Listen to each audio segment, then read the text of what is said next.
At this time, I have the honor to present to you the moral leader of our nation.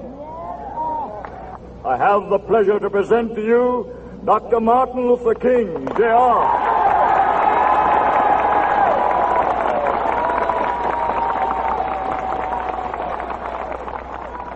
I am happy to join with you today in what will go down in history as the greatest demonstration for freedom in the history of our nation.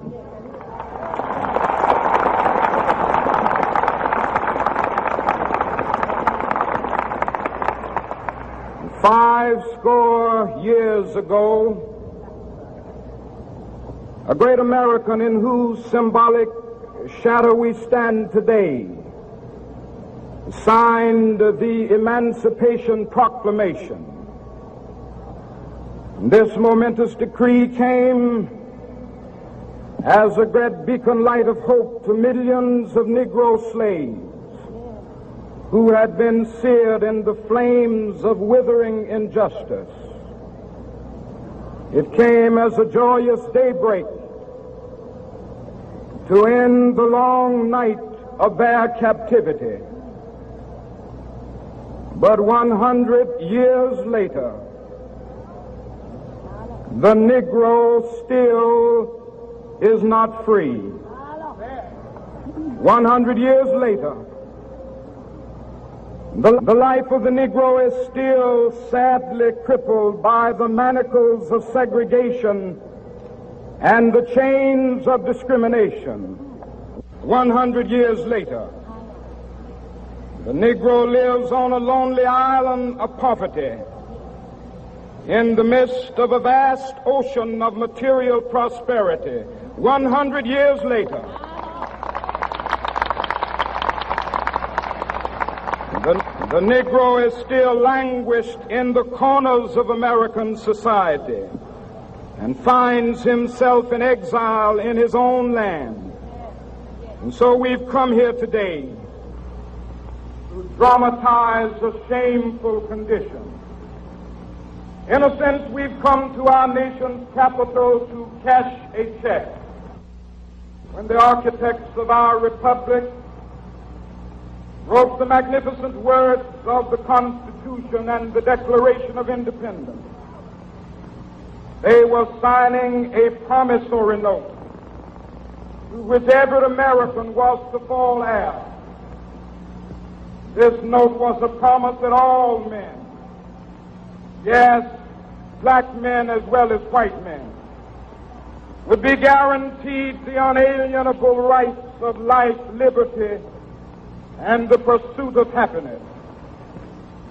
It is obvious today that America has defaulted on this promissory note insofar as her citizens of color are concerned. Instead of honoring this sacred obligation, America has given the Negro people a bad check, a check which has come back marked insufficient funds.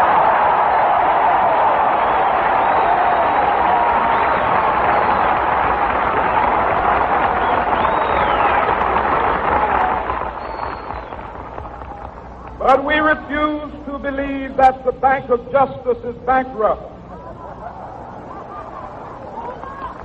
We refuse to believe that there are insufficient funds in the great vaults of opportunity of this nation.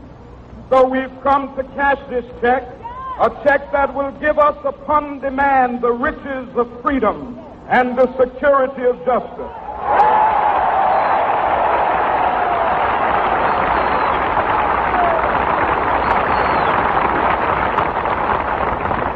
We have also come to this hallowed spot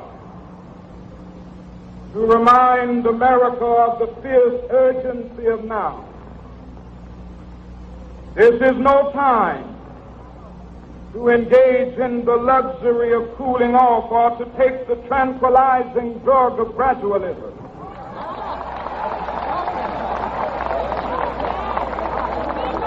Now is the time to make real the promises of democracy. Now is the time to rise from the dark and desolate valley of segregation to the sunlit path of racial justice. Now is the time to lift our nation from the quicksands of racial injustice to the solid rock of brotherhood. Now is the time to make justice a reality for all of God's children. It would be fatal for the nation to overlook the urgency of the moment. This sweltering summit of the Negro's legitimate discontent will not pass until there is an invigorating autumn of freedom and equality.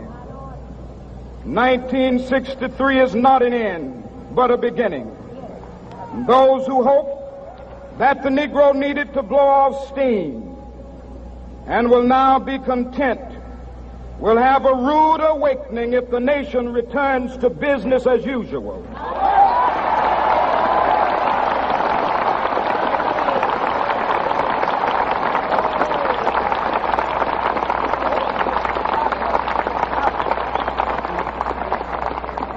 There will be neither rest nor tranquility in America until the Negro is granted his citizenship rights.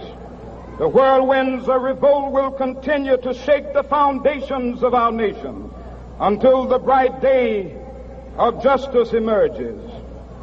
But that is something that I must say to my people who stand on the warm threshold which leads into the palace of justice. In the process of gaining our rightful place, we must not be guilty of wrongful deeds.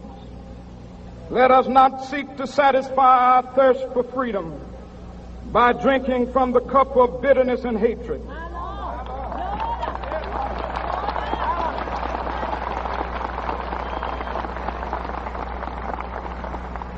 We must forever conduct our struggle on the high plane of dignity and discipline.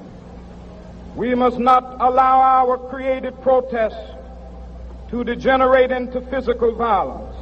Again and again, we must rise to the majestic heights of meeting physical force with soul force. The marvelous new militancy which has engulfed the Negro community must not lead us to a distrust of all white people.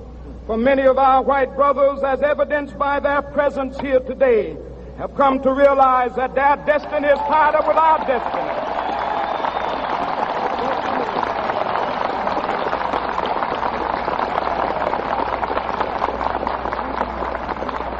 They have come to realize that their freedom is inextricably bound to our freedom. We cannot walk alone.